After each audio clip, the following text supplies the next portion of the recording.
Hi, welcome to the video.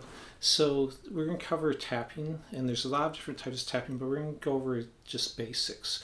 What was common in the 80s, using one finger tapping rather than some of the stuff you'll see nowadays where you're doing all 8 fingers and tapping maybe crazy things with arpeggios or scale runs.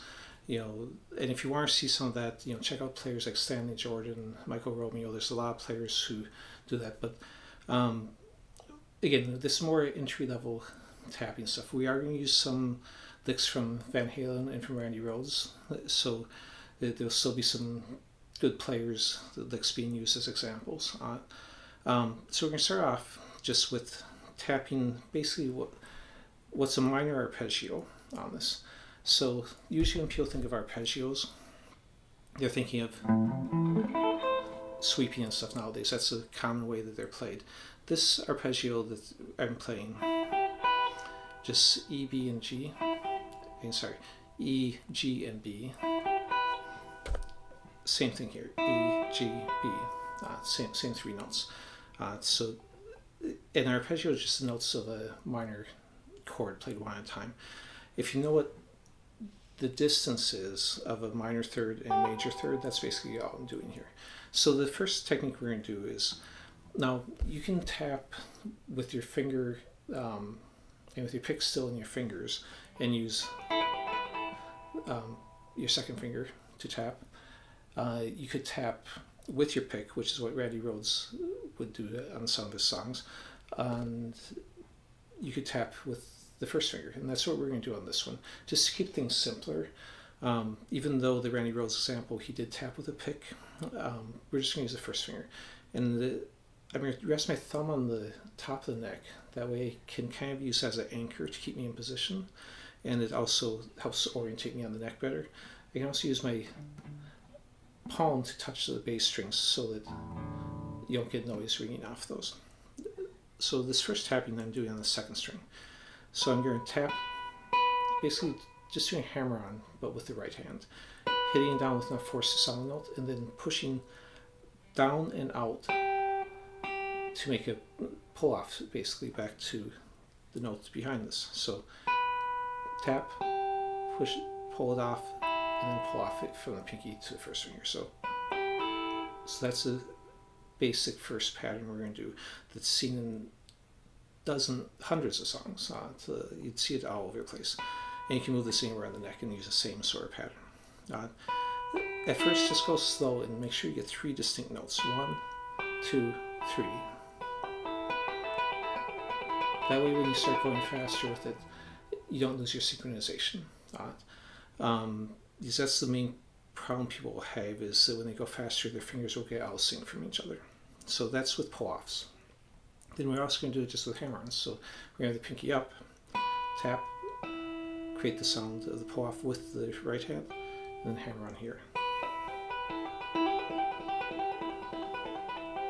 So same sort of thing, just with hammer-on. Okay. Now the next one we're going to do is just combine these together. Now if the first 2 are hard, don't worry about this next one. Practice those, get comfortable with them first. So what I'm going to do is I'm going to tap, pull off it, but then we pull off the first finger also to get an open note.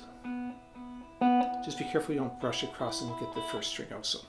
And then we hammer on with the first finger, hammer on with the pinky, and hammer on, and then basically starting over again with this. So that's the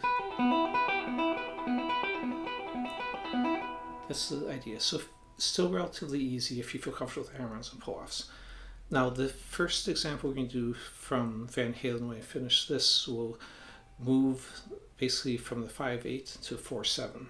So that's actually creating a B major arpeggio. Even though I'm keeping the same shape and just moving it down 1 fret, these notes, the one I'm tapping is this B note. So basically this is just coming from the top 3 notes here with this note placed up here instead. So I'm switching from E minor to B major. Now if I do that last lick with that same idea,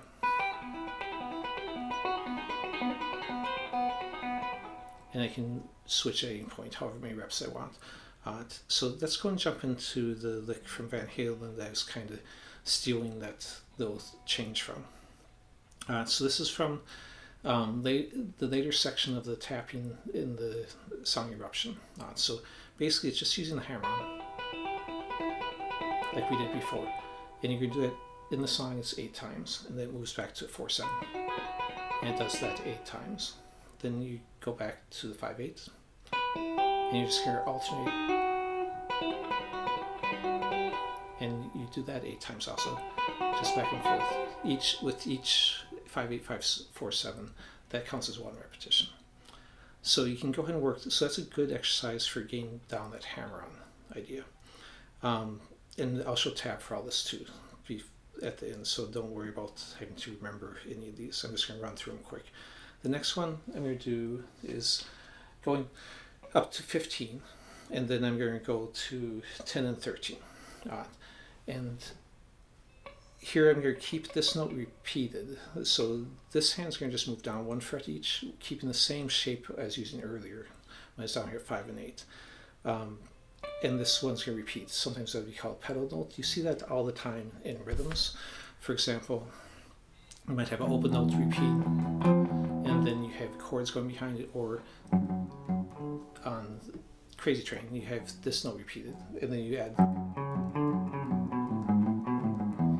scale notes in between the repeated note. So anyways, we're going to do the same hammer-on, and we're just going to do it 2 times, then move back 1 fret. Same thing. Oops. 2 times. And there's going to be tap in between each one. So it's basically what that's doing. Let's go and move on. So then the last lick I'm going to show is the first measure from the solo from Crazy Train. So this one I'm tapping at 14. And I'm tapping using left hand at 7 and 10. So the first idea is I do a tap, and then I'm going to hammer on, and then I'm going to pull off and hammer on again. So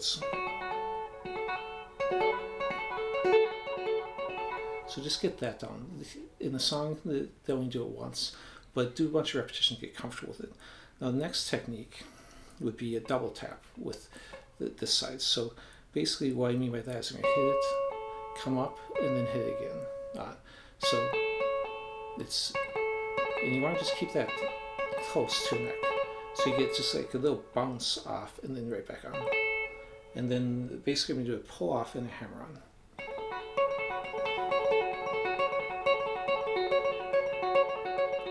And then you can build up speed.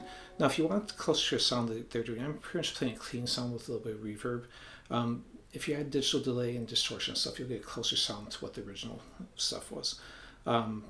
So basically what we were just doing there is the first one was tap, hammer on, pull off, hammer on, and the second one was double tap, pull off, hammer on.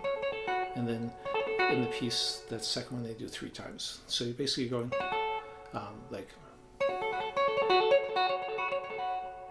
is basically what's going on with that. Now, again, these are just examples. Don't get too caught up in the individual licks unless you just like the sound of the lick and you want to play it. But more, try doing different combinations. Like if we go back to first one, 5, 8, and 12, do pull-offs and hammer-ons. Do a couple hammer-on pull-offs. Do maybe go into a minor scale. You can hammer on this side first and then tap at the end. So create a bunch of different possibilities. You can run through a scale, moving down strings, tapping with each one. You can run chromatic notes, just 1 on each fret. Ideas like that. Anyways, here's the tab. So I want to make sure you get this. So the first line was just those basic exercises.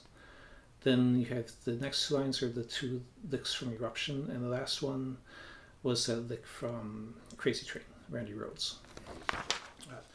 So I hope you liked it, and if you did, please subscribe, or there's a link to my Patreon account in the description of the video, and I'll see you next time. Thanks for watching.